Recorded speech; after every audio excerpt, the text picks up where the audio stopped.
爱的细节。电台要选出一对最恩爱的夫妻，对比后有3对夫妻入围。评委叫第一对夫妻说说他俩是如何恩爱的。妻子说，前几年他全身瘫痪了，医生说他站起来的可能性很小。别人都觉得她的丈夫会跟她离婚，她也想过要自杀。但丈夫一直鼓励她，为她不知找了多少家医院，并且几年如一日地照顾她，从不抱怨。在丈夫的爱护和努力下，她终于又站了起来。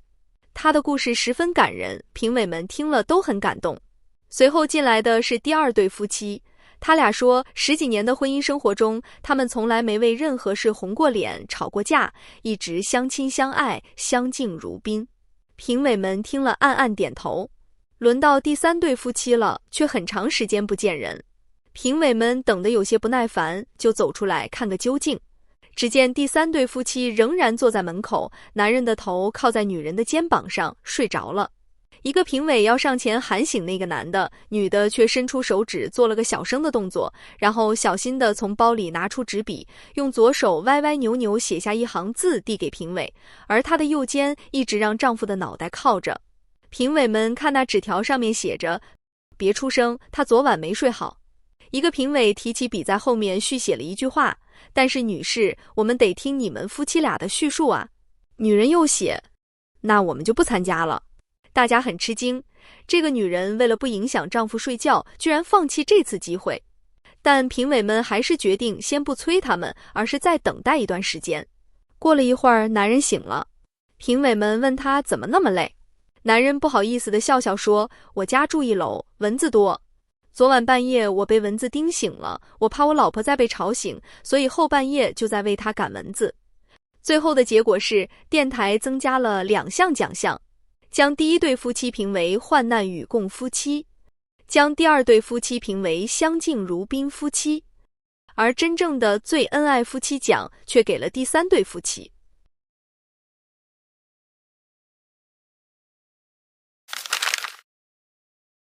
流传钥匙给父母。父母一辈子住在农村老家，对老屋的感情就像没断奶的孩子对母亲一样。因此长年以来，父母很少离开老屋，尽管姥姥、舅舅和姑姑都在城里，父母也坚决不在城里住。去年，在我和新妻子的努力下，我们终于用打工挣的钱，在县里买了一套新房。新房装修完，父母第一次走进新房时，高兴得不得了。妻子提出留一串钥匙给父母，可他们拒绝了。那天，父亲喝醉了，等他醒时，天色已晚。我和妻子强烈留父母在新房住1夜，第2天再回，但他们仍坚持坐上了最后一趟回老家的车。一段时间后，我和妻子又准备去外地打工，新房只能上锁空着。临走那天，父亲从老家赶来送我们。父亲悄悄把我拉到一边说，你妈说了，你还是留一串新房的钥匙给我们，要是我和你妈什么时候想来了，就来住上几天，顺便给你们晒晒被子，打扫打扫卫生。父亲说这话时轻声细语，还红着脸，像个害羞的孩子。转眼又是半年，我们回家时是一个深冬的夜里，下了长途车，儿子被冻得大哭。我和妻子想象着打开家门满是灰尘、冷冷清清的景象，觉得心里发寒。来到楼下，抬头一看，却发现自家亮着灯光。上了楼，开门的竟是微笑着的父母，温暖的气息立刻扑面而来。室内打扫得干干净净，暖气开着，水已温热，卧室床上的被子已铺好，厨房里飘来阵阵饭菜香。父亲说，你妈昨天接到电话，知道你们今晚回来，今天来新房忙了1天了。原来父母要我留下串钥匙，只是为了让我们回来时能立刻感受到家的温暖。我鼻子一酸，流下了热泪。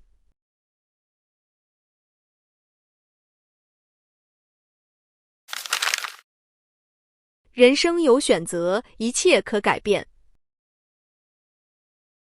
翟峰和妻子都是铁路工人，工作稳定，待遇不错。他们有房有车，从不用为生活发愁。可翟峰却不想一辈子过这样平静的生活。通过电视，翟峰迷上了帆船。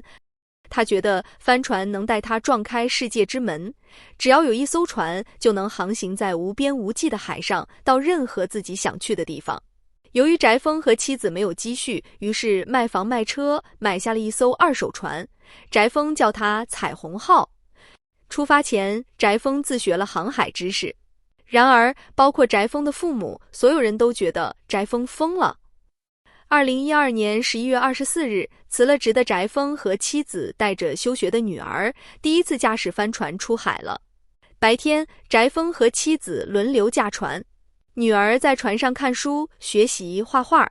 下午海面平静时，翟峰会和妻子下海游泳或者钓鱼。该吃饭时，妻子会给全家人做一顿美味的海鲜。傍晚是一家子最舒适的时候。干完活儿，一家人坐在一起，用电脑看看电影或者聊聊天。这样的生活是翟峰盼望已久的。以前陆地上的夜晚，他们在各自的房间，一家人没有更多的交流。中国有句老话，可上山，勿下海。美好的时刻过去后，是一个个紧张的夜晚。一路上，翟峰一家经历了船身着火、漏水等大大小小10多次险情。他们最怕雷电交加的时刻，因为小船随时有可能被下一道闪电击到。一家3口只能紧紧拥抱在一起，希望闪电快快过去。在经历了8个月、航行了4000多海里之后，翟峰一家终于回到了家。翟峰相信一切只是开始，航海就是他人生道路上一段长长的台阶，通向他想要的未来。我和太太想要看看这个时代、这个世界到底是什么样子。人生有选择，一切可改变。下一站，他们想去澳洲和新西兰。等待今年11月的北风南下之时，他们将再次出发。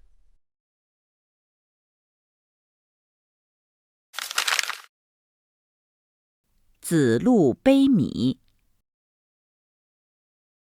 从前，大概在距今2500多年前的春秋时期，有一个人叫子路。他是孔子最年长的学生，流传至今的《百里悲米》讲的就是他孝敬父母的故事。子路的父母都是农民，由于连年的战争，家里生活非常困难。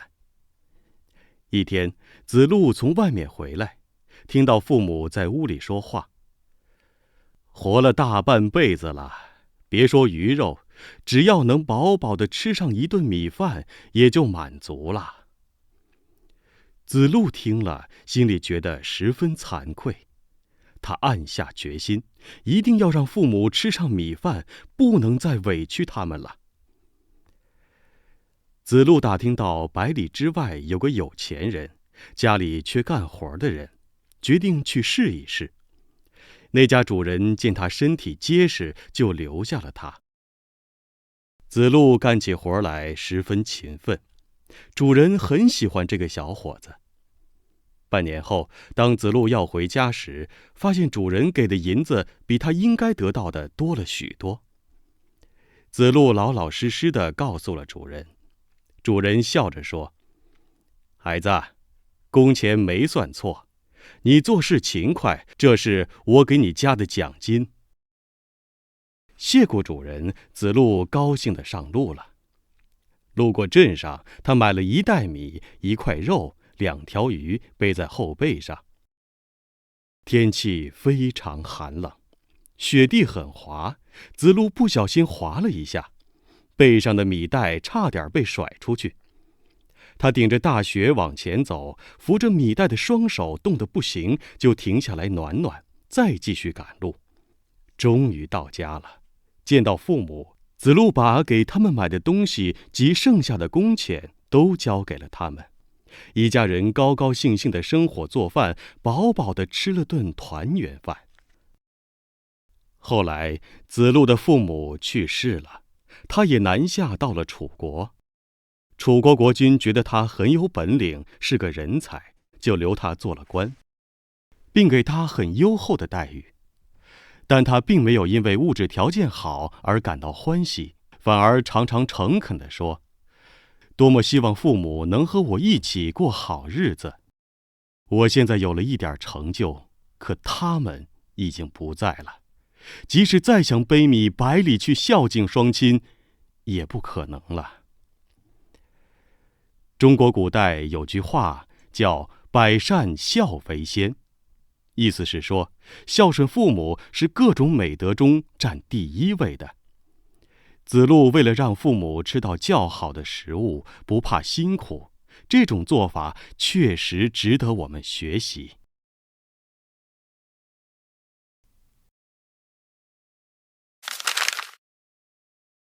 济南的泉水。济南的泉水历史悠久，最早的文字记载可以推到3000多年前。许多文人都对它的声音、颜色、形状、味道进行过描写，留下了许多赞美泉水的诗文。而济南的老百姓住在泉边，喝着这甜美的泉水，自然对它充满感激之情，从而也产生了许多关于泉的美丽传说。相传很久以前，济南城里有个善良的青年，名叫鲍全，他学习医术，救了很多人。一次，他在路边救了一位晕倒的老人，并把老人接回家照顾。这老人其实是东海龙王的哥哥。通过老人的介绍，鲍全从龙王那儿求到了治病救人的白玉壶。为了不被坏人抢走，他把壶埋入地下藏了起来，于是就变成了今天有天下第一泉美名的趵突泉。如今的济南市区内分布着大大小小700多个天然泉，这在国内外城市中是极为少有的。有如此之多的泉，名字自然也少不了。济南泉水的优美还可从那独特的名字上反映出来，如以人名命名的顺泉，以动物命名的黑虎泉，以形状命名的珍珠泉等等。说到这里，你也许要问，这么多这么好的泉水是如何形成的呢？济南的泉水来自于济南市以南的广大山区，这些山区的岩石是大约4亿年前形成的一层厚厚的石灰岩。在这种石灰岩地区，陆地表面的水很容易进入地下。山区的石灰岩层以大约30度的角度由南向北斜，因此大量的地下水向济南运动。而济南市区的地下岩石变为了火成岩，地下水流到这里，碰到火成岩挡住了路，就积蓄起来，越积越多。它无处可流，就得另找出路。济南旧城一带地势低，有的地方甚至低过了地下水的水面，地下水就冲出地表，形成了众多的泉水。这就是济南泉城美名得来的原因。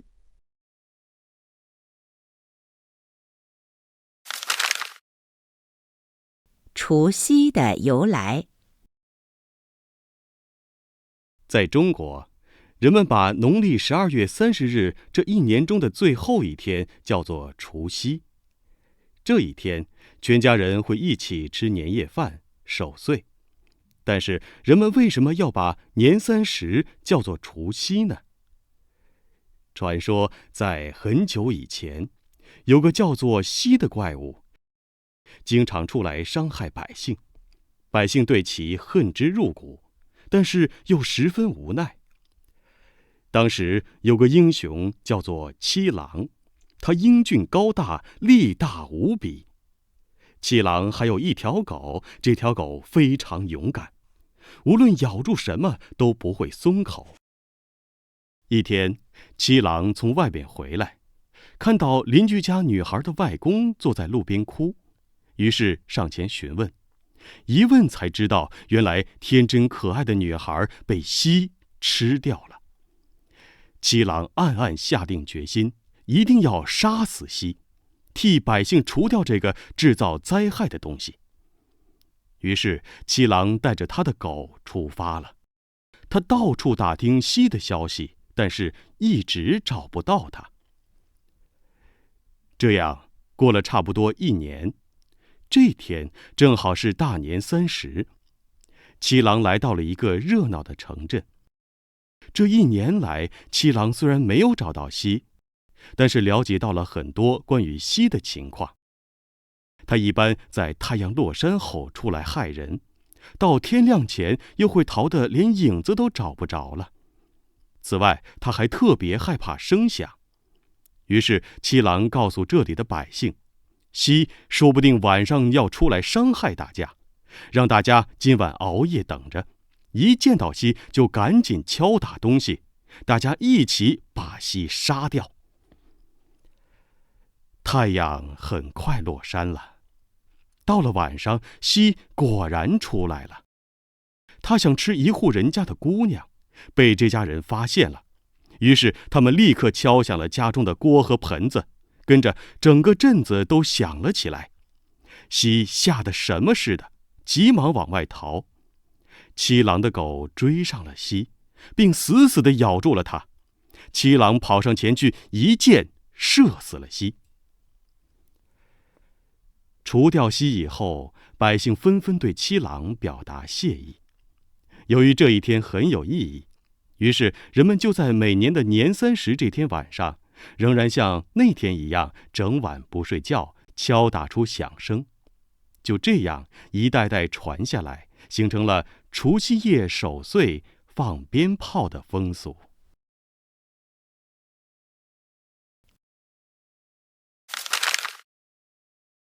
盲人摸象。很久以前，有一个很有智慧的国王。一天，他让士兵们去找一头大象和一些出生时眼睛就瞎了的人回来。士兵们分别去不同地方寻找，把找到的大象和盲人带到他面前。国王叫盲人们去摸一摸大象，问他们：“你们觉得大象是什么样的呢？”摸到牙齿的盲人说：“我觉得像一个角。”胡说。摸到尾巴的盲人说：“它像一条绳子。”摸到大象身子的盲人说：“我觉得像一面又高又平的墙。”不，你们都错了，应该是像一把扇子。这个盲人摸到了大象的耳朵。国王笑了起来：“你们每个人都只摸到了一点，就认为自己了解全部了吗？只有片面的认识是不能下结论的。”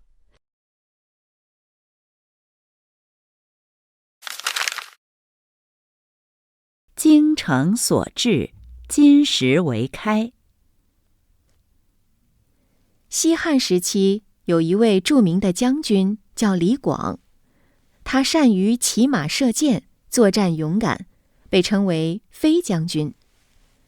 一天傍晚，他正带着士兵们在山中打猎，忽然发现远处蹲着一只大老虎，士兵们都紧张地围了上来，想要保护他。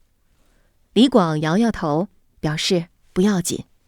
只见他从箭袋里取出一支箭，摆好姿势，全神贯注，用尽全力向老虎射去。过了一会儿，老虎没什么反应。士兵们小心地走上前去，想确定他是不是死了。没想到仔细一看，被射中的竟不是老虎，而是一块形状很像老虎的大石头，而且一整支箭几乎全都射到石头中去了。大家都很吃惊，连李广自己都不相信他能有这么大的力气。于是他想再试试，可是这次他连续换了几根箭，都没能再射进去。有的箭头碎了，有的箭杆断了，而大石头一点变化也没有。哎，怎么会这样？士兵奇怪的你看我，我看你。哎，大概是我不够用心了吧，李广也无奈地说。人们对这件事情感到很不解，就去问当时最有影响力的学者杨雄。杨雄回答说，如果诚心实意，即使像金属和石头那样硬的东西，也会被打动。精诚所至，金石为开，这一成语也便由此流传下来。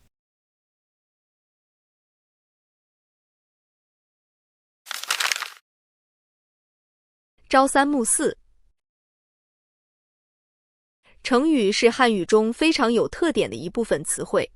成语有固定的结构，不能随便更改，意义是整体性的，不是每个字意思的简单相加，而是综合起来表达一个完整的意思。一般来说，成语的意义也是稳定的，很少发生变化，比如我们学过的盲人摸象和精诚所至，金石为开。但也有古今不同的，像我们今天要学习的朝三暮四。中国古代有一位哲学家，在他的书中讲了这样一个寓言故事。从前有位老人喂养了一群猴子当宠物，相处久了，彼此居然可以从表情、声音和行为举止中了解对方的意思。猴子太多，每天要吃大量的瓜果、蔬菜和粮食。然而，一个普通的家庭，财产不多，哪有那么大的财力满足一群猴子对食物的长期需要呢？老人甚至必须减少家人的消费，好节省些食物拿去喂养猴子。他注意到该限制猴子的食量了。问题是，猴子不像猪狗，吃不饱时仅仅只是叫叫，它们如果得不到好的待遇，就会像一群调皮的孩子，经常跟人淘气。老人的朋友送给他很多橡子，这是一种猴子爱吃的果实。在其他粮食不足的情况下，用橡子喂猴子倒是个办法。于是老人对猴子们说，今后你们除了吃馒头，还可以再吃一些橡子。我早上给你们3颗，晚上给4颗。猴子们似乎只弄懂了主人前面说的一个3，觉得自己吃了亏，一个个立起身子跳来跳去，对着老人大喊大叫地发脾气。老人见猴子们不接受，就换了一种方式安慰他们说道，要不这样吧，既然你们觉得少，那就改成每天早上4颗，晚上3颗，这样总够了吧？猴子把主人前面说的一个4当成全天多得了的橡子，所以马上安静下来，显得格外开心。老人看着这情景，哈哈地笑了。哲学家用这个故事告诉人们，不要太关心生死得失，因为到最后我们会发现，没有失去什么，也没有得到什么。不过，发展到今天，朝三暮四这个成语的意义已经完全改变了。你知道它现在是什么意思吗？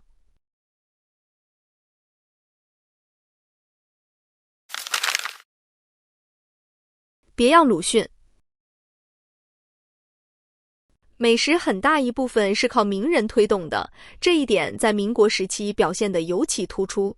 例如著名的文学家鲁迅，在吃喝这件事上，就算是个地道的行家，不但会吃，还会亲自动手做，对许多美食都有独特的见解。这是近代新时尚。北京是鲁迅长期生活过的城市，仅从这一时期鲁迅写作的日记中，我们发现他去过的知名餐馆就有65家，另外他还很爱吃到乡村的点心。作为大作家、大学问家，鲁迅对吃很讲究，吃的内容在他的日记里占了很大一部分。在众多餐馆里，鲁迅去的最多、最喜欢的是广和居，平均每周都要去一次。鲁迅经常到这家店的一个重要原因是距离近，广和居的大门就在他当时住的胡同的斜对面。位于菜市口附近的广和居是北京8大居之首，在民国时期非常出名。广和居算不上豪华，但却很适合朋友在这里聚会，热闹。这里特别欢迎文人的光临，为他们的聚会创造了很好的条件。广和居院里分成大小不同的各种房间，有1个人的，有3、5人小聚的，也有10多个人大聚会的。这大大满足了鲁迅爱和朋友吃饭的要求。他爱好交际，大方好客，常呼朋唤友，多数是3、5个人一起吃，有时甚至会直接让广和居送外卖到家里，在家招待朋友。当然，最重要的还是因为广和居有鲁迅喜欢的菜。那里的菜既有高档的，也有适合普通百姓的，样样都让人有胃口。鲁迅也爱喝酒，虽然明明知道自己有胃病，不应该喝酒，但却很难戒掉。他是每顿饭必喝酒的人。现在保存的历史资料记载，他和郁达夫一起喝酒的次数最多。鲁迅酒量不大，经常喝醉，而且在喝酒的过程中烟不离手。郁达夫在1933年曾经作诗形容他，醉眼蒙叱上酒楼，彷徨呐喊两悠悠，描写得十分形象。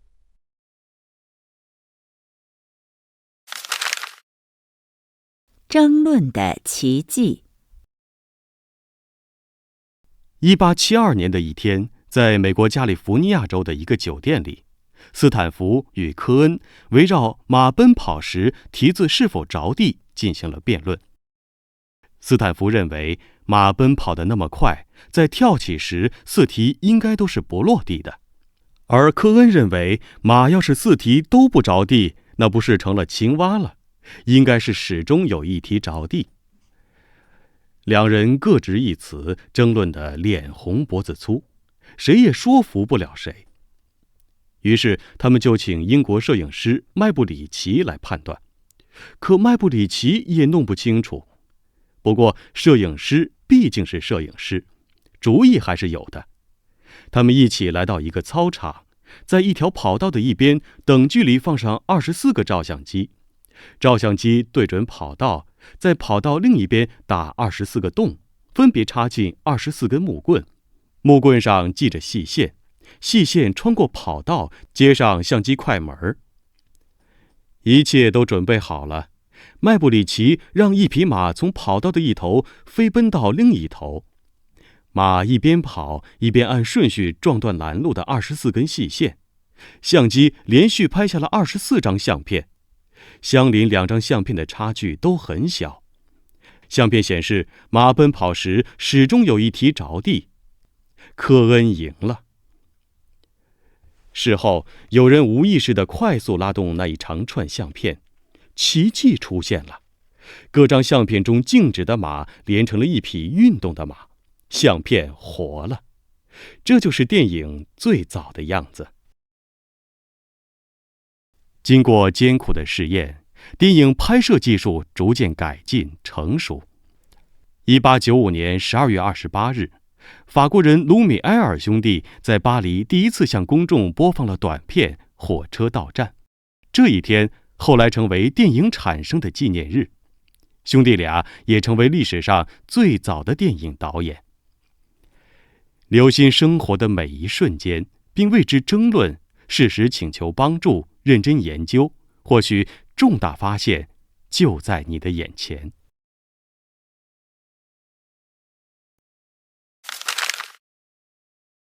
闹钟的危害。医学研究证明，人类睡眠有其特定的机制，自然醒是最符合人体生物钟规律的。光线是自然醒的必要条件，是人体内的生物闹钟。早晨，人体感受到逐渐变强的太阳光线，新陈代谢随之加快，人逐渐从熟睡过渡到浅睡，直到醒来。这就是阴雨天人们往往喜欢睡懒觉的原因。紧张的现代生活使很多上班的人无法享受轻松舒适的睡眠，自然的醒来，闹钟的用途就显得格外重要了。但实验研究证明，人们对自然醒与被闹钟铃声叫醒这2种方式所产生的反应是很不相同的。从睡眠状态过渡到清醒状态时，人的呼吸会从16次每分钟提高到24次每分钟，心跳每分钟加快10次。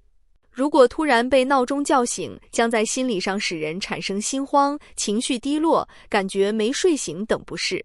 如果是从深度睡眠中被突然叫醒，那么人的短期记忆能力、计算技能都会受到影响。这些能力最多为正常状态的 65%， 与醉酒者相当。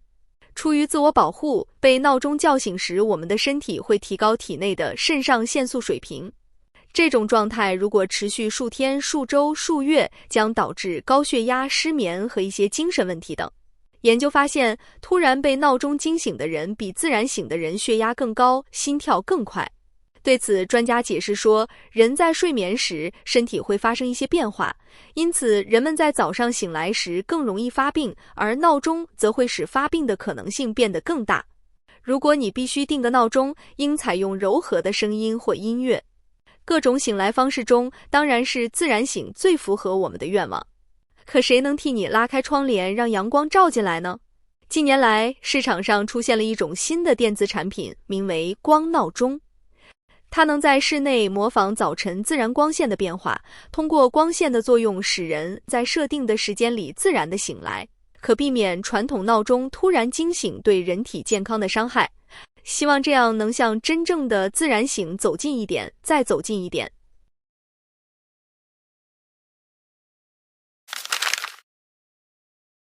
海外用户玩微信。举着手机边颠着球边拍，国际足球明星梅西用微信直播自己的颠球技术，把手机另一头一个正在哭的小宝贝逗笑。这条30秒的全新广告宣传片在全球15个国家和地区同步上线。如此大手笔的推广，腾讯自有其底气所在。微信在海外注册用户已经超过7000万，且在快速增长当中。7月3日，在北京召开的2013腾讯合作伙伴大会上，腾讯总裁刘炽平言语间充满了骄傲。2011年1月，微信上线，同年4月，以英文名 WeChat 正式进入国际市场。2011年12月，实现支持全球100个国家的短信注册。2012年底，覆盖国家和地区超过100个。如今，微信已经覆盖了200多个国家和地区，支持16种外语，是全球使用人数最多的移动通信应用。在美国互联网企业称霸全球的背景下，作为中国自己的移动互联网产品，微信的出现自然吸引了更多的关注。被称为微信之父的腾讯公司高级副总裁张小龙介绍了微信的发展过程。微信的研究开发工作开展得很早，2010年底，移动互联网刚起步，腾讯广州产品研发中心就开始考虑相关业务。他们清楚地认识到了这样的现实，在个人计算机时代，由于中国互联网的用户数量以及市场成熟程度等都低于发达国家，在产品创新上难有领导地位，而移动互联网是一个重新开始的机会。在经营销售上，微信针对不同的国家和地区推出了不同的广告片，邀请当地明星和名人代言，收效相当不错。海外用户群中不仅有华裔和新移民，还出现了更多的外国人。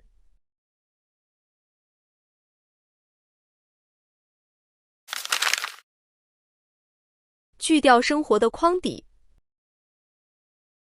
篮球运动是1891年由美国马萨诸塞州的体育教师詹姆士·奈史密斯博士发明的。那年的冬天特别冷，奈史密斯所在的训练学校缺乏在室内进行的球类比赛项目。他从当地人把球扔进桃子筐，当地产桃子，各家各户都被有装桃子的专用篮筐的游戏中得到了启发，将2只篮筐分别安装在体育馆两边看台的栏杆上，学生分为甲乙2队，以足球为比赛工具向篮内投，按得分多少决定输赢。这项运动很快流行起来。不过，由于栏杆上固定的是真正的筐，每当球投进时，就得有一个人踩着梯子上去把球取出来。这样的行为必须一再的重复，为此，比赛不得不断断续续的进行，缺少了激烈紧张的气氛，连运动员都不满意，更何况看比赛的球迷呢？为了解决这个问题，大家纷纷出主意，想出了很多取球的办法。有一位工程师甚至专门制造出一种机器，在下面一拉篮筐就能把球弹出来。可是这些办法都没能让比赛顺畅起来。几年后的一天，一个上幼儿园的小男孩跟着父亲从一群正在进行篮球比赛的人旁边经过，看到大人们一次次辛苦的取球，小男孩好奇地问父亲：何必这么麻烦呢？把篮筐的底去掉不就行了吗？多亏了他这句话，人们如梦初醒。一位球员连忙找来一把锯子，把篮筐的底锯掉。你瞧，困扰人们很长时间的取球问题就这样被一个小孩解决了。去掉篮筐的底本是一件简单的事，可为什么那么多人都没有想到呢？说白了，因为我们的思维像篮球一样被篮筐的底挡在了半空中。于是我们呆呆地去搬梯子、造机器。其实世界上本来就没有太复杂的事，复杂都是我们自己造成的。生活仿佛篮筐，许多时候我们需要其只不过是一把锯子来锯掉那些阻碍我们的筐底。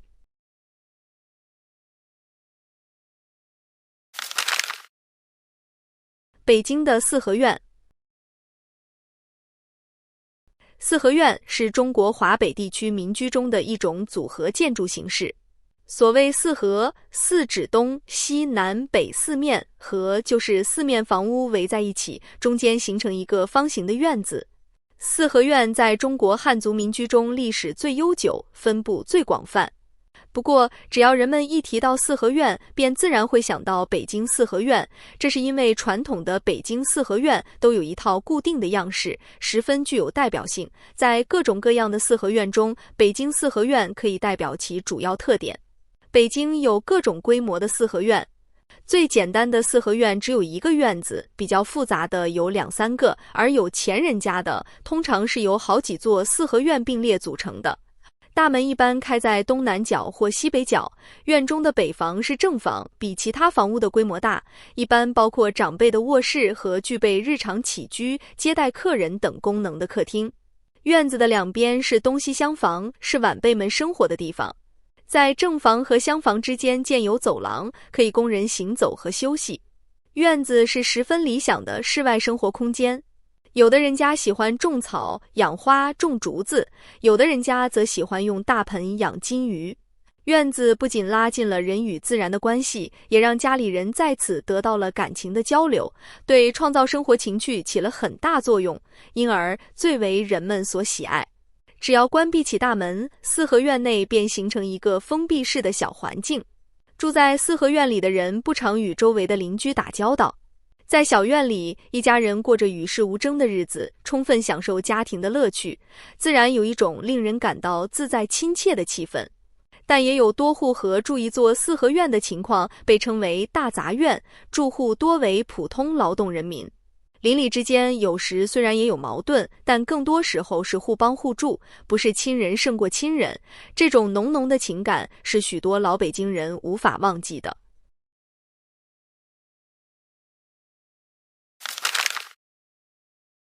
纸上谈兵。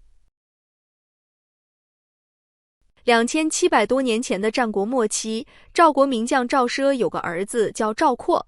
他从小读了不少兵书，跟别人谈论起军事来，没有人说得过他，就是父亲赵奢也难不住他。赵括因此很骄傲，自以为天下无敌，连父亲也不放在眼里。但是赵奢心里明白，自己的儿子虽然对军事理论都很了解，但是没有实际作战的经验，想法很不符合实际。他曾经偷偷对妻子说，儿子的毛病是只会讲大道理，缺乏实际锻炼，不能当大将。如果让他当了大将，迟早会害了赵国。几年后，赵奢去世了。这一年正好秦国军队来打赵国，赵国派老将廉颇带20万大军迎战。廉颇根据敌强我弱的形势，命令士兵们坚守阵地，绝对不可主动出战。秦军多次挑战，骂他是胆小鬼，他还是不出兵。这个办法果然非常有效，成功地把秦军拦在了国门之外。渐渐的，秦军无法快速取得胜利，粮食也快没了，有些坚持不住了。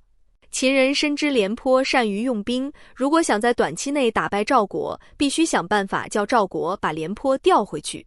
于是他们在赵国四处散布谣言，说秦军最怕赵括，别的人都不放在眼里。这时赵王正因廉颇闭门不战而生气呢，听到外面的那些谣言，果然上当了，他派赵括去换回廉颇。赵括的母亲再三阻止赵王任命儿子为大将，说他还没有独立带兵作战的资格。可是糊涂的赵王哪里听得进去？公元前260年，赵括带兵出战，一直盲目自信、轻视秦军的他，完全改变了廉颇的作战方案，死搬兵书上的理论，主动进攻秦军，结果数十万赵军全部被杀，丢掉了宝贵的生命。这就是成语纸上谈兵的故事。现在常用这个成语讽刺那些只会空谈理论的人，提醒大家做事一定要灵活，要注意理论联系实际。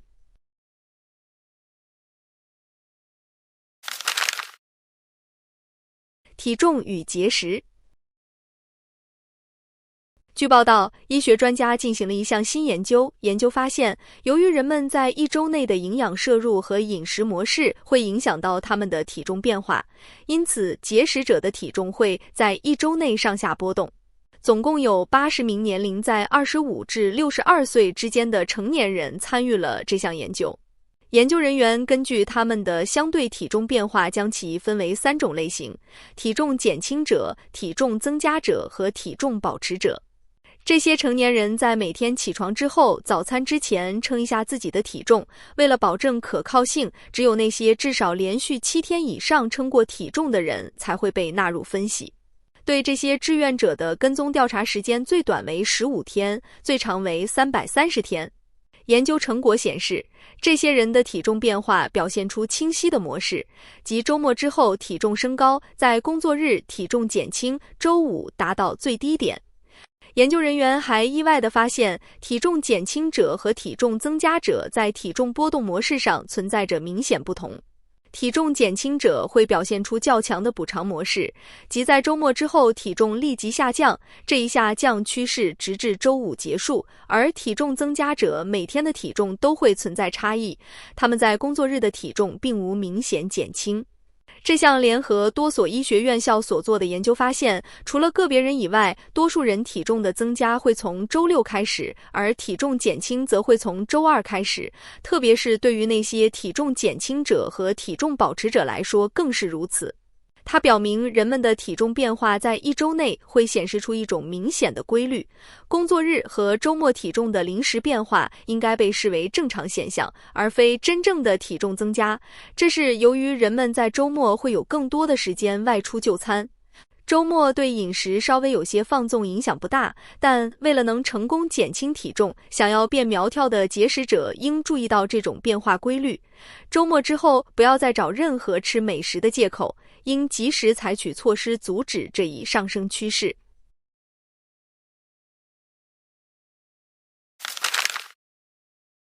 在最美好的时刻离开。我奶奶说过，人们应该在最美好的时候离开。因为这个认知而获得诺贝尔奖的不是我奶奶，而是心理学家丹尼尔·卡内曼。他将这一现象命名为峰中定律。我们对事物的记忆仅在高峰和结尾，而事情的经过对记忆几乎没有影响。高峰之后，终点出现得越迅速，这件事留给我们的印象就越深刻。大部分人不理解这一定律。比如说，为了一场戏剧演出，我们会投入很多时间准备服装、化妆、道具、舞台美术，以创造良好的效果，争取给观众留下一个好的印象，却常常忽视结束退场时的准备。演出开始时，人们认为很有魅力，但是糟糕的结局会给人留下难以忘记的坏印象。有一次，我去参加一个婚礼，前3个小时感觉都很好，只在最后1个小时感到无聊。3个小时快乐减1个小时无聊等于2个小时快乐，也就是说，我愉快地度过了2个小时。但是我的记忆并不是这样计算的。如果我参加另外一次活动，只在那里待1个小时，早早的告别，我却享受了满满60分钟的快乐。与第一次相比，第2次的聚会留给我的印象更为美好。看电影也是如此。一部电影开始虽然剧情平平常常，如果最后半个小时能使我们感动，我们依然会向别人推荐它。相反，如果在前半个小时就把剧情的创造力表现得淋漓尽致，结尾却非常普通，那么观众对这部电影的评价就肯定不好，甚至会说这是一部烂片。作为电视节目主持人，我在工作中常常会运用峰中定律。例如，做节目时与开幕式相比，我们宁可把更多的精力集中在闭幕式上，这样可以加强观众对节目的印象。虽然很多人并不了解峰中定律，但是他们能从经验中体会这种做法的重要性。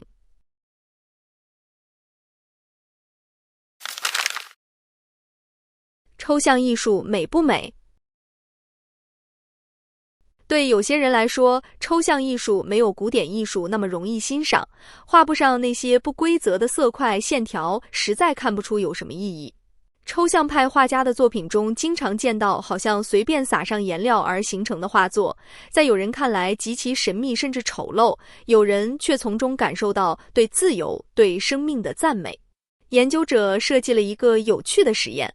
志愿者的任务很简单，每个人会看到2两一组出现的一些图画，每组中一幅出自著名抽象艺术家之手，另一幅是业余爱好者、婴儿、黑猩猩或者大象的涂鸦。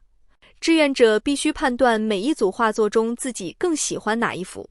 其中1/3的画作作者没有签名，而其余的则标明了身份。令人头疼的是，一些签名被故意弄错了，志愿者无法确认作者到底是谁，所以有可能志愿者认为自己看到的是黑猩猩的随手涂鸦，实际则是著名抽象艺术家的大作。也许有人认为，在这种情况下根本不可能分辨出来。然而，在每一次测试中，志愿者普遍更喜欢的作品都是由人类艺术家挥笔完成的。由此可见，志愿者能够从画作中感知艺术家的用心，哪怕他们不能够解释原因。另一个实验是这样，志愿者同时欣赏原作和画面元素被调整后的画作，包括静物画和抽象画。结果，几乎每个人都更喜欢原作。研究者发现，当看到画上物体位置变化后，大脑中有关含义和解释的区域活跃性下降了。这表明我们的大脑注意到了原作的布局，并且可以感知其背后的用意，即使我们还没有清楚地感受到这个事实。至少目前可以这么说，没有证据表明黑猩猩或儿童可以这样做。我们的大脑究竟如何感知抽象艺术，是一个有趣的话题。每个人对抽象艺术可以有不同的解读，这既是挑战，也是自由。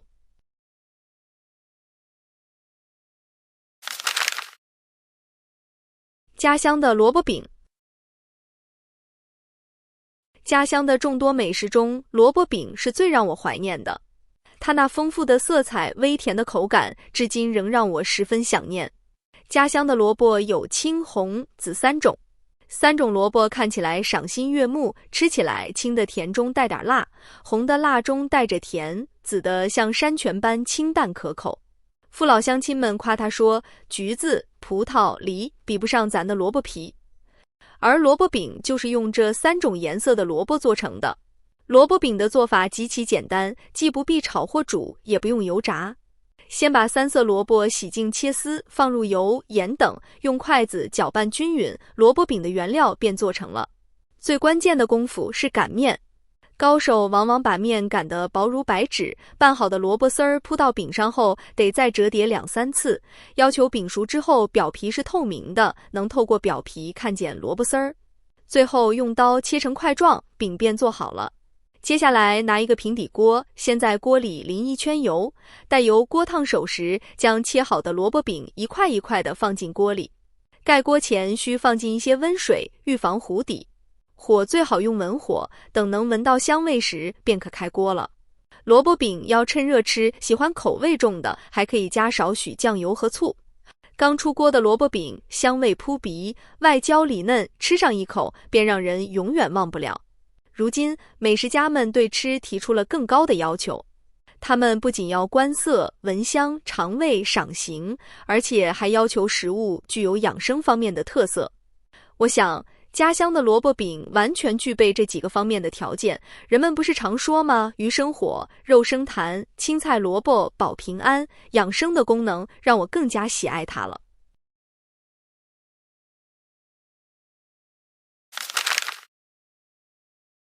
小人书摊。小人书是一种以书的形式出版的连环画。在20世纪50、60年代，那时候生活很单调，没有网络，没有动画片，读小人书是儿童最主要的娱乐之一。不仅小孩子爱看，还有无数的青少年和大人也爱看。随着小人书的流行，出现了从事租书业务的小人书摊。这对于那些想看又买不起书的人来说，只用很少的钱就能看一本，毫无疑问是件大好事。记得小时候，我家附近就有个小人书摊，就是一进街口靠墙的一个小棚子，里面用几块砖头支着粗糙的木头板子，工人们坐着看书。棚子里有一张床板，摆着各种题材的小人书，墙边还拉了几根绳子，一本本书翻开搭在上面，五颜六色的，很好看。为了减少损坏程度，每本小人书都用牛皮纸加了层封皮，封皮上用毛笔写上书名，整齐漂亮的毛笔字能充分地显示出书摊主人的文化水平。摊主是一位上了年纪、身材瘦小的老人，总是穿着一件灰色长衫，静静地坐在一边，陪着看书的人们。在这里看书的人大部分是附近住户的孩子，也有一些喜欢小人书的成人。租借小人书很便宜，在摊里看，每册1分钱，选好书坐下就看，看完连书带钱交给摊主。假如借走回家看，每本每天2分钱，挑好书后交给摊主，摊主仔细地将租书人的姓名、地址和所借小人书的书名登记在本子上，收了租金就可以拿走了。第二天还书时再把记录一个一个的划掉，还书手续就算办理好了，印象中似乎没有什么押金，全凭信用。我每天放学回家总要经过这家书摊，都要进去看看。然而，这种影响了数代人的小人书，如今只能在北京的潘家园、护国寺等地的旧书摊上找到。一些印刷精美、有特色的作品则身价大涨，成了收藏品，甚至进了博物馆。小人书和小人书摊已成为历史的记忆。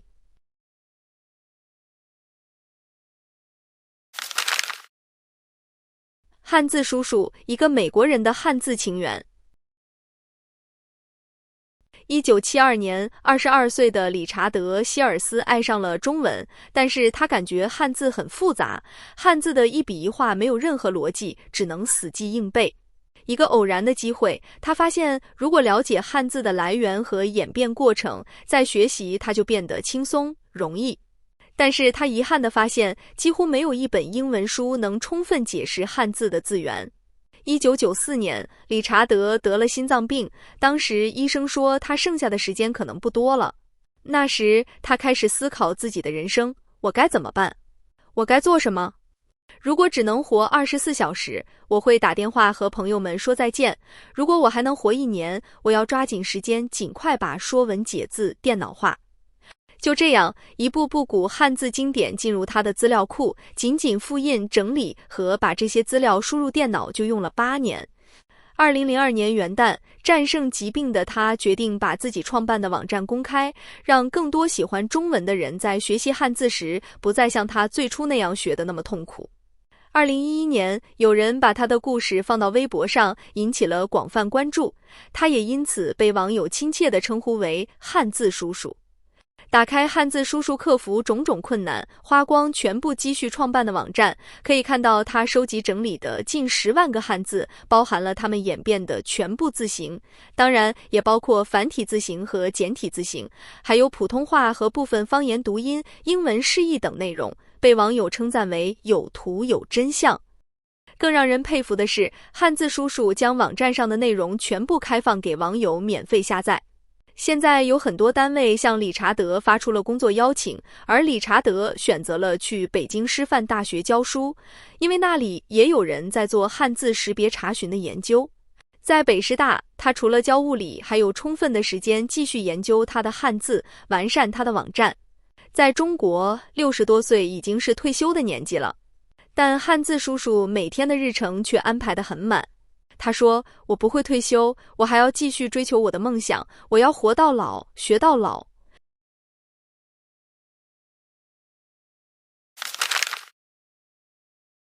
阅读与思考。很多家长可能过分强调阅读的作用，觉得多读书就能够把作文写得特别好。这个观点是不客观、不全面的，我们需要转变自己的观念。我曾经听一位美国的小学老师说，他们十分重视和学生一起讨论问题。比如，他们讨论过卖火柴的小女孩是写给谁看的，还讨论过灰姑娘的故事。老师讲完故事之后，问同学们，灰姑娘一旦进了这个王宫，成为王子的心上人，她的梦想实现了，一切幸福都属于她之后，这时她应该怎样对待她的继母，应该怎样对待她的2个姐姐？为什么要讨论这个问题呢？因为这是一种情感交换。老师和学生通过讨论得出的结论是，一个已经拥有巨大幸福的人，应该原谅和理解那些伤害过自己的人。另外，还要承认人性中一些先天的不完美，就是说，作为一个母亲，在自己的亲生女儿和不是亲生的灰姑娘之间，难免会更疼爱自己亲生的女儿，很难完全平等地对待她们。可能你觉得继母很自私，但这种行为有自然倾向的理由，与道德没有必然的关系。自从我听说了这件事，就开始思考应该如何阅读，除了阅读还应该做什么。你看，这个老师在讲童话的时候，已经在有意识地把这种情感影响，甚至把人性的价值判断都给了孩子们。如果只是单纯的主张阅读而不强调思考，那是片面的。知识2个字，我始终认为它是要分开来谈的。知就是知感，识就是认识。所谓知感，就是别人告诉你、说给你听、要求你记住的那一部分。但只有这一部分是不够的，还要有认识、思考。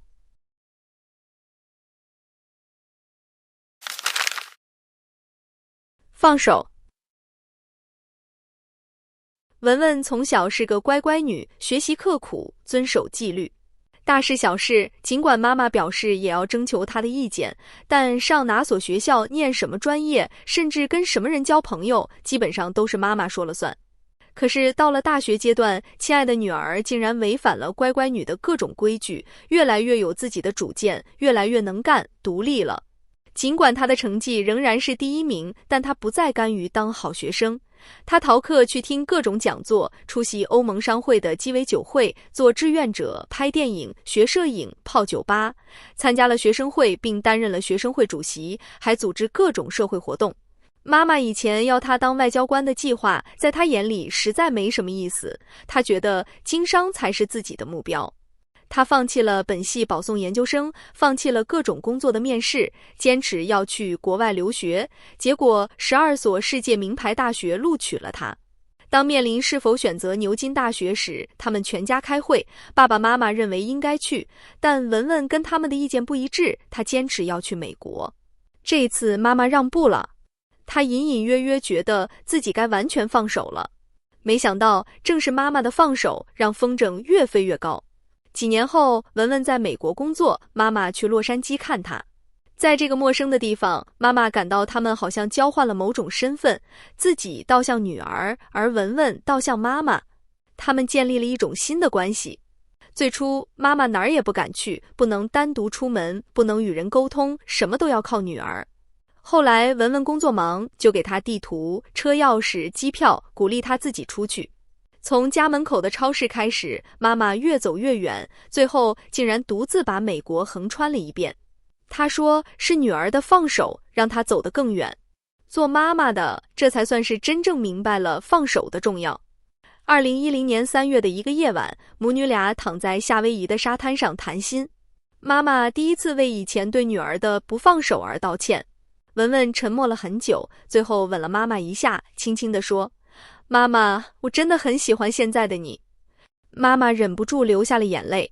她说，幸亏那晚天色很暗。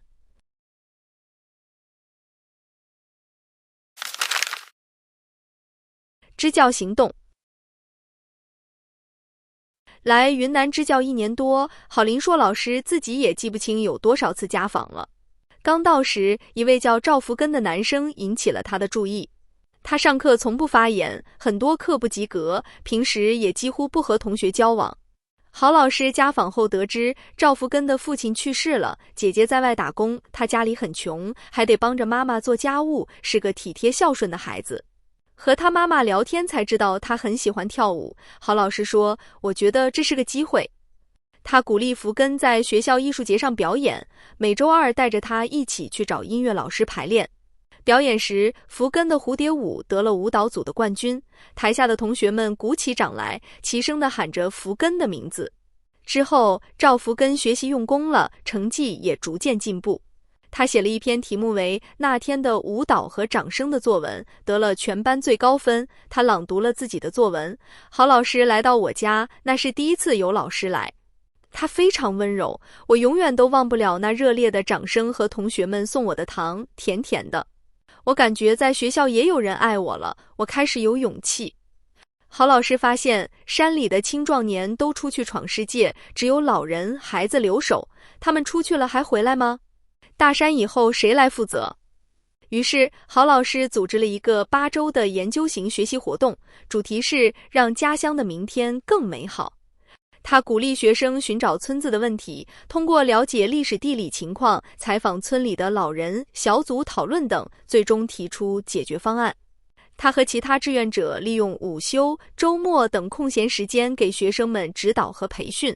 学生们说，以前我们总认为建设家乡是创始人的事，用不着我们操心。不过现在我们明白了，建设家乡人人有责，我们也要承担这个义务。这个任务很艰巨，我们要尽自己最大的力量。郝林硕觉得自己的收获远多于给孩子们的。不管以后在哪儿，我都会继续用我的力量影响山里的孩子们，因为他们是国家的未来与希望。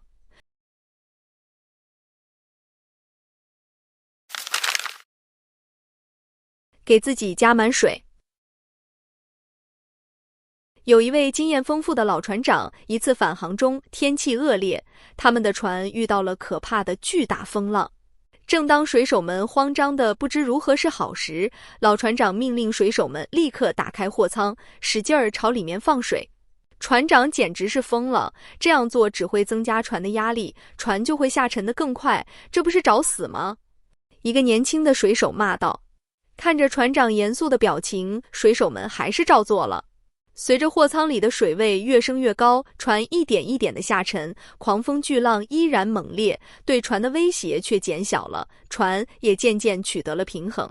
船长望着松了一口气的水手们说，几万吨的钢铁巨轮很少有被打翻的，被打翻的常常是根基很轻的小船。船在有一定重量的时候是最安全的，在空的时候则是最危险的。另一个相似的故事发生在某一处名风景区，那里有一段被当地人称为鬼谷的最危险的路段，山路非常窄，两边是万丈深渊。每当导游们带队来这里游览时，一定要让游客们背点或者拿点什么东西。这么危险的地方，我不拿东西两腿都发抖，再负重前行，那不是更容易摔倒吗？一位妇女不解地问。导游小姐解释道，这里以前发生过好几起意外，都是迷路的游客在丝毫没有感觉到压力的情况下，一不小心滚下去的。当地人每天都从这条路上背着东西来来往往，却从来没人出事。假如你感觉到了有风险，谨慎地负重前行，反而会更安全。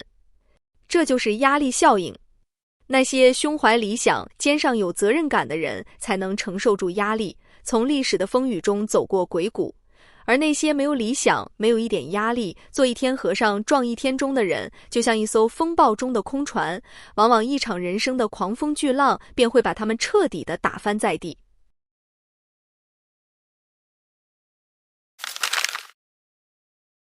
你属于哪一种忙？工作中的忙碌大概可以分为3种。第一种忙，忙得很被动，总是被事情追着赶着，人几乎成了工作的奴隶。第二种忙，忙得很主动，忙而不乱，人是工作的主人。第三种忙，忙得有些虚伪，因为在他们的思想中已经把忙与成功、闲与失败联系到一起，所以这样的人总是想办法让自己忙。你属于哪种忙呢？我有一个体会，现实中我们不一定知道正确的道路是什么，但时时反省、总结，却可以使我们不会在错误的道路上走得太远。据说，曾经有一位很有个性、极爱冒险的大导演到南美丛林拍有关古代印加文明的纪录片，他雇了20来个当地人为他带路和搬运行李。这批当地人个个都表现出色，尽管他们背着重重的行李，但他们的脚力过人，健步如飞。一连3天，他们都很顺利地实现了原定的计划。到了第4天，大导演一早醒来就催着大家上路，然而当地人却拒绝行动。大导演非常着急，一来耽误了时间，日程就得重新安排；二来会因为费用增加而让投资人不高兴，至于这部影片的投资人可是魏大人物，他可不敢得罪。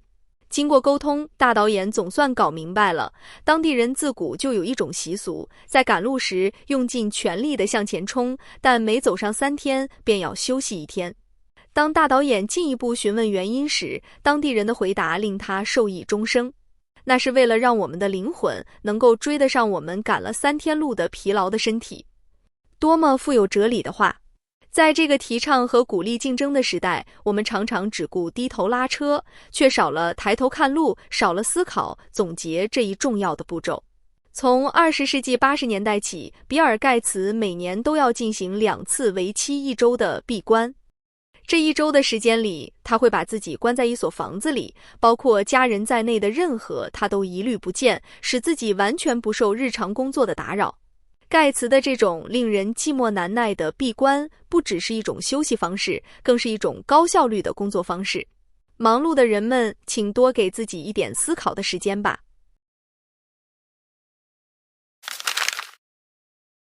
下棋。我父亲是一位象棋教练。那一年，我大学放假回家，父亲要跟我下棋，我高兴地答应了。父亲让我先走3步，不到3分钟，我的棋子损失大半，棋盘上空空的，只剩下几个子了。没办法，眼睁睁看着父亲将军，我输了。我不服气，说这次运气不好，再来。第2局又输了，这次没发挥好，我们再来。几局下来，基本上都是不到10分钟我就败下阵来，我有些灰心。父亲看看我说，你初学棋输是正常的，但是你要知道输在什么地方，要吸取教训，否则你就再下上10年也未必能赢。我知道我技术没你好，经验也不足，这只是次要因素，不是最重要的。那最重要是什么？我奇怪地问。最重要的问题在于你心态不对，你不够珍惜你的棋子。怎么不珍惜呀？我每走一步都想半天。我否认说，那是后来。开始你是这样吗？我仔细观察过，你2/3的棋子是在前1/3的时间失去的。这期间你好像很有把握，下棋时不假思索，拿起来就走，失去了也不觉得可惜，因为你觉得棋子很多，失1、2个不算什么。后2/3的时间，你又犯了相反的错误，对棋子过于珍惜，每走一步都过于谨慎，一个棋子也不想失，反而一个个都失去了。说到这，父亲停下来，把棋子重新在棋盘上摆好，抬起头看着我，问：这是一盘待下的棋。我问你，下棋的基本原则是什么？我想也没想，脱口而出：赢啊！那是目的。父亲用责备的目光看了我一眼，至于原则，是要考虑得失。有得必然有失，有失才会有得。每走一步，你事先都应该想清楚，为了赢得什么，你愿意失去什么，这样才可能赢。可惜大部分人都像你这样，开始不考虑得失，等到后来失去的多了，又开始舍不得，后果就是屡下屡败。其实不仅是下棋，人生也是如此啊。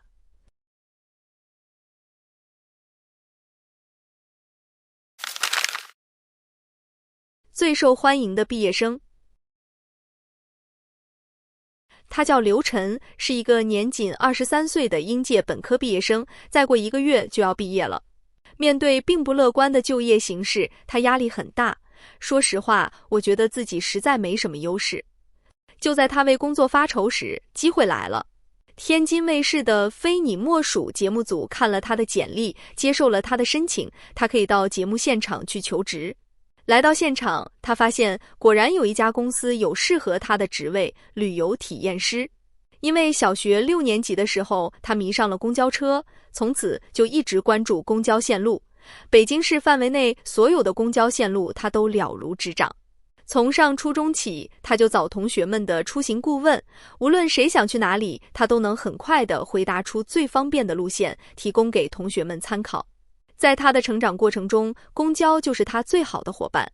节目制作时，电视台问他有什么才艺，他便说：我是个公交迷，对北京市的公交、地铁线路都有一定研究。主持人现场考他，假设我要从国贸到鼓楼大街，该怎么乘车？他反应得非常快，马上回答说，在国贸坐1路车到天安门东，换乘82路就可以到达。他的回答让台上的12位老板都兴奋了起来，他们开始陆续向他提问。他有问必答，不但准确无误地按顺序报了一大堆公交车、地铁站的名字，而且还给一对情侣制定了北京休闲1日游的具体方案。他对公交的这种专注，显然为他的求职打开了大门。老总们向他发出了热情的邀请，给他非常好的职位和待遇，甚至要专门为他成立有关的部门，只为留住这个人才。最终，他选择了一家他感兴趣的单位。主持人问这家公司的老总：“你给的工资是不是太高了？”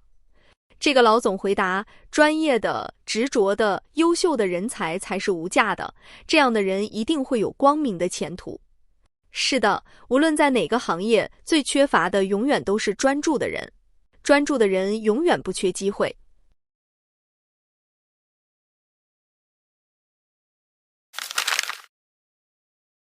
培养对手。建伟在大学的一座公寓楼里开了一家书店，顺便卖点文具、电池、小日用品等。1年多来，虽然每件商品的利润都并不高，但他诚信经营，薄利多销，使书店生意越来越红火，甚至成为了媒体的采访对象。这个大学里另外还有3家书店，由于受到了建伟书店的影响，这3家书店的经营空间越来越小，3家的营业额加起来还不如他1家高。建伟成了这里的书店老大。这时，许多亲朋好友便建议他干脆把另3家书店击垮，垄断这个市场。可建伟不但没有去击垮对手，反而还经常帮助3家书店搞一些营销活动。对于一家快要倒闭的书店，他还主动热心地借给其资金，想办法让他继续经营下去。有人问他：“你怎么这么傻？就让他们倒霉，不好吗？”建伟说：“我是在保持这一地区图书市场的生态平衡。”商业领域其实和自然界一样，自然界中的生物适当有一些敌人，会促使它们生长得更好。同样的，对手并不会妨碍我的发展，反而会促进经营，让我获得更多利益。一个原因是这样能创造让客户有所比较和优中选优的购物环境。通过比较，学生们才知道我的书店服务好，品种优，价格合理。如果只有我1家书店了，学生们没有了比较，价格定得再低也会认为我的书价高。万一他们自己跑到其他图书市场去货比3家，那我的生意就完了。还有一个很重要的原因，就是维持这种书店饱和的生态，避免更多更强的对手来插足。我把其他3家都击垮了，不见得是件好事，因为别人一看这么大的地方只有我1家书店，新的书店可能就会出现，弄不好来一个比我更强的对手。所以，为了保持目前这种经营的生态平衡，我要继续把对手培养好。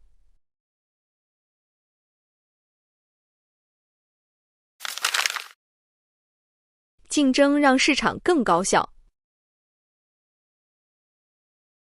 西班牙人特别喜欢吃沙丁鱼，但沙丁鱼对离开大海后的环境极不适应，运输就成了问题。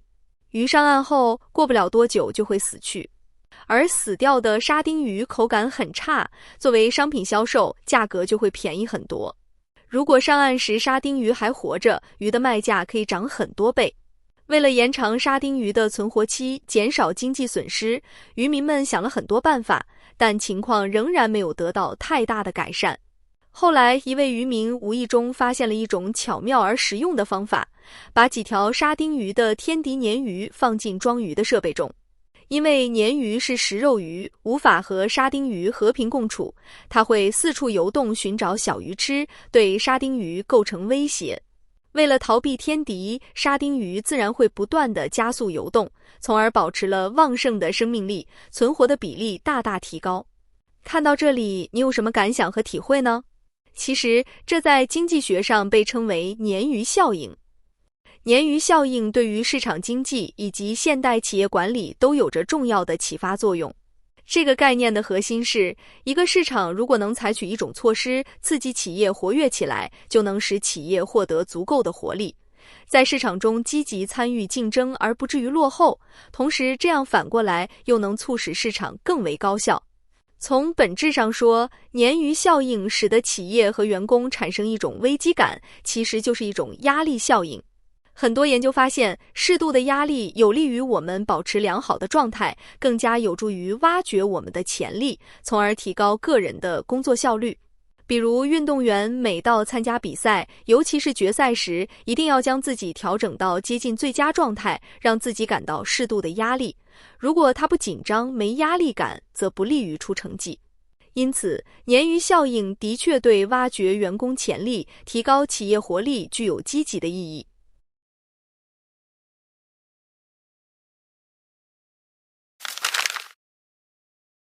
登门槛效应。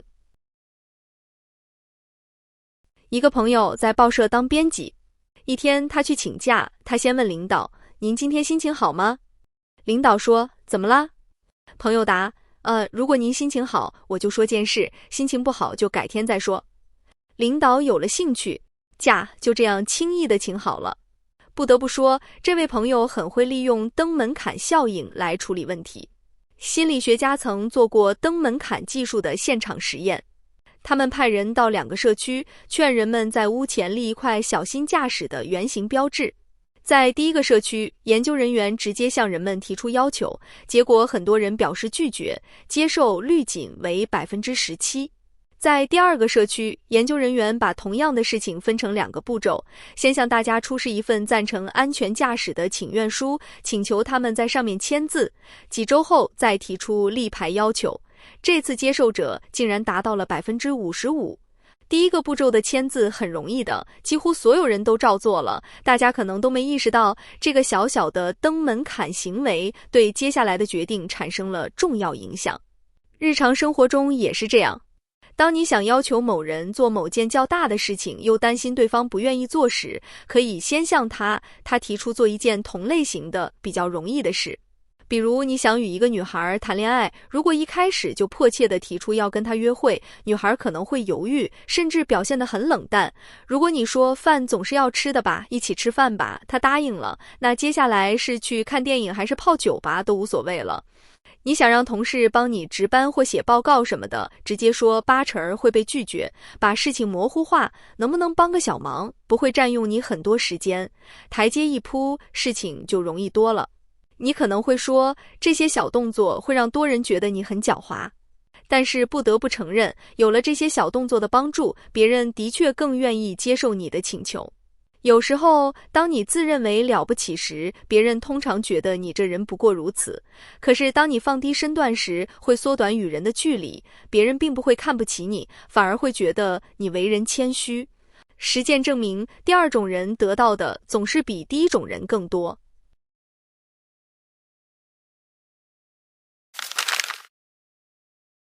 身边的环保。如果你觉得地球上的一点小污染没什么关系，那你可就大错特错了。环境污染会危害动物、植物以及人类自身。有些生活在过去的动物，你今天再也能飞不到了，植物也面临着同样的危险。动植物的消失，部分原因是由于自然界的变化，比如洪水、地震等改变了它们生活的环境，但更大的原因则是人类对自然的破坏。有些地区的森林已经几乎被人砍光了，很多河流被污染，不再适合鱼类生存。有的地区原本是草原，如今已变为沙漠。从国际环保组织公布的数据可知，地球上1半以上的动植物正在消失，这是真实的情况，一点也不夸张。人类自身也饱受污染的危害，有些地区地表水已污染，地下水又被过量使用，水资源短缺问题就连科学家们也不知道该如何解决。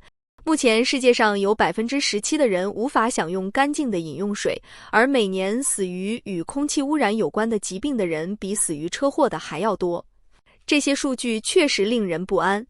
一部分环境污染是由工业农业生产活动造成的，例如大型工厂生产过程中，有的会产生大量废水，有的要大量燃烧煤炭，从而产生大量废气和废物。还有一部分污染和我们的日常生活密切相关，汽车尾气就是其中之一。此外，垃圾也会对环境造成严重的损害。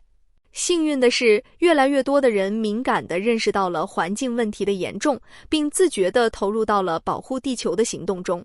生产中增加环保设施，减少污染物排放，调整能源消费结构，逐步向可再生能源转变。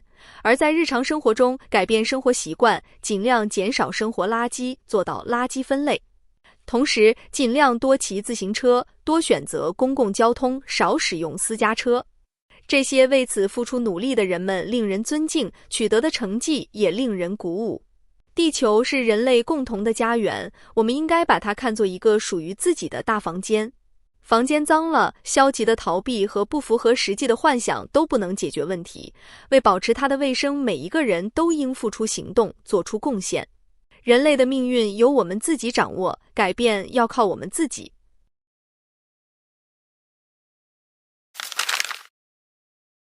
以堵制堵，缓解交通有妙招。城市汽车的数量迅速增长，最初还被视为是社会发展、经济繁荣的体现，但很快人们就发现了问题。随着车流量的增加，道路变得格外拥挤，堵车在大城市中已经成了家常便饭。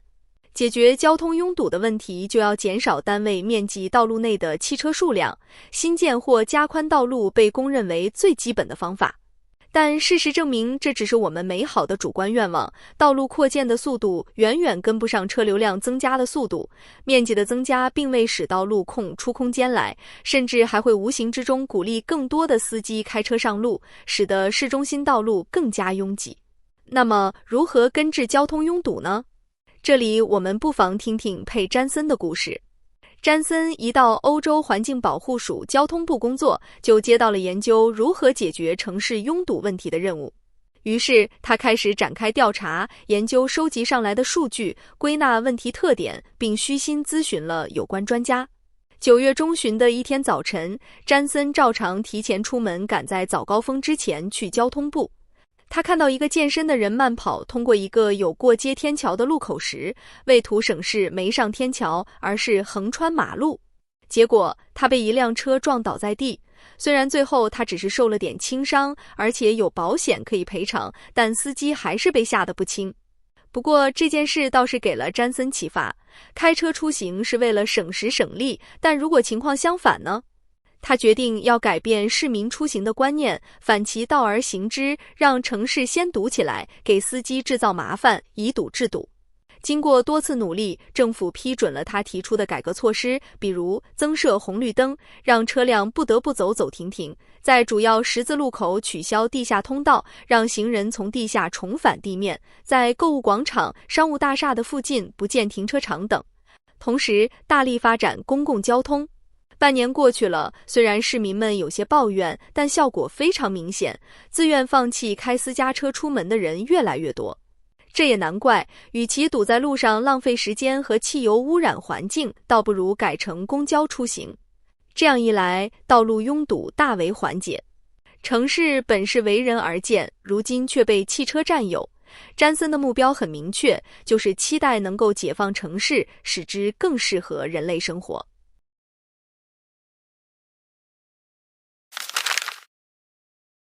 鸟儿的护肤术。大家都接触过鸟儿吧？那你知道鸟儿最重要的特征是什么吗？是有翅膀会飞，还是吃昆虫？作为一只鸟儿，不管是天空中飞的、陆地上走的，或者能入水的，都必须拥有羽毛。没错，区分鸟儿和其他动物的唯一特征就是羽毛，而不是会不会飞。羽毛的作用很多，既可以保暖，又可以保护皮肤。羽毛上的颜色和斑还能充当保护色。当然，更关键的是，羽毛有助于飞行，甚至还有一些鸟儿的部分羽毛有触觉。总之，在鸟儿的生活中，羽毛充当着十分重要的角色。所以，鸟儿非常爱惜羽毛，每天都会花很长时间来保养自己的羽衣。整理羽毛是保养的基本功，它们只要有时间，就会情不自禁地背过头去，反复地啄着羽毛，就像随身带了一把梳子梳头发一样，顺便上上油，让羽毛更光滑。另外，鸟儿在理毛的时候，还会抓出一点寄生虫。毫无疑问，洗澡也是保养的一大基本项目。不过，鸟儿洗澡用不着肥皂，而且不同种类的鸟儿选择的澡堂也不一样。概括来说，就是以方便为原则。比如，海鸟在岛屿上生活，就会选择海水；知更鸟喜欢路旁的浅水坑；寒带的鸟呢，因为江河池塘不好找，只好以雪代水。而老鹰的洗澡方式更是直接，它们会在雨中张开双翅，痛快地迎接洗礼。鲨鱼也是一些鸟儿喜欢的保养方式。所谓鲨鱼，就是用沙子洗澡。它们之所以放弃了用水洗澡，在很大程度上和它们的生活环境有关。它们大多生活在沙漠等干燥的环境，爱在地面上活动。另外，睡眠是鸟儿们最佳的保养方式。虽然我们很少看到睡眠中的鸟儿，那是因为它们通常会寻找一处秘密的地方休息。大多数鸟儿一天大约睡8小时，有些鸟儿差不多要睡1天，而另一些鸟儿几乎一点觉也不用睡。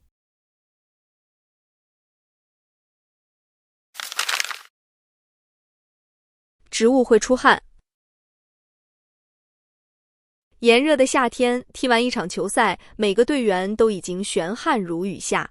如果这个时候能到大树下歇一歇，喝口凉开水，吃个冰激凌，放松放松肌肉，缓解一下疲劳，那一定是件美事，可以很快恢复活力。不过你知道吗？我们之所以能在大树下享受这种湿润阴凉，也是因为大树在出汗呢。人体要保持相对稳定的温度，一旦温度上升，大脑就会指挥我们的身体赶快出汗。这时，所有汗腺开始工作，汗水就从毛孔里冒了出来。大树出的汗通常是从叶片的气孔里冒出来的，不过这种出汗可不是为了降低温度，而是为了运输养分。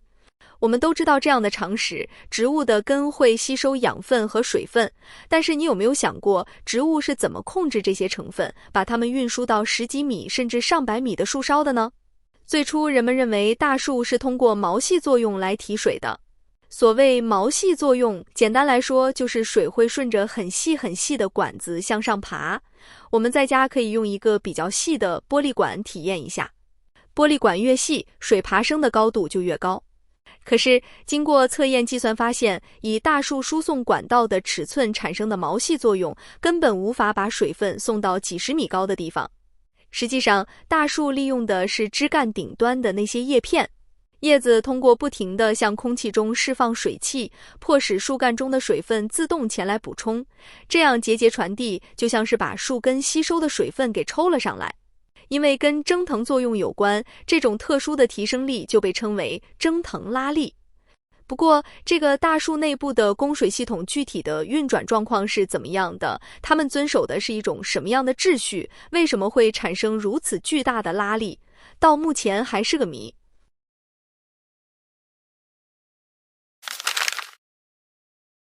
老舍与养花。作家老舍先生爱花，他养的花很多，满满摆了一院子。可除非是那些好种一活、自己会奋斗的花草，否则他是不养的。因为他知道北京的气候对养花来说不算很好，想把南方的名花养活并非易事。老舍把养花当作一种生活乐趣，他不在乎花开的大小好坏，只要开花他就高兴。每天老舍像好朋友似的照管着花草。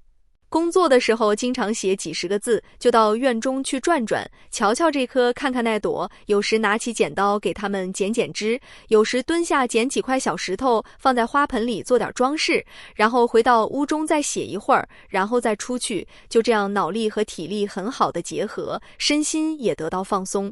写作是件艰苦的工作，养花也是如此。有时赶上狂风暴雨，情况紧急，他就得劳驾全家人抢救花草。几百盆花要很快地抢到屋里去，累得腰酸腿疼，热汗直流。第二天天气好了，又得一盆盆地搬出去。可是他并不抱怨，在他看来，任何事都要有付出，不然怎么会有回报？这是生活的真理。一来二去，他慢慢地总结出一些养花的经验。有的花喜干，就别多浇水；有的花喜欢潮湿的环境，就别放在太阳地里。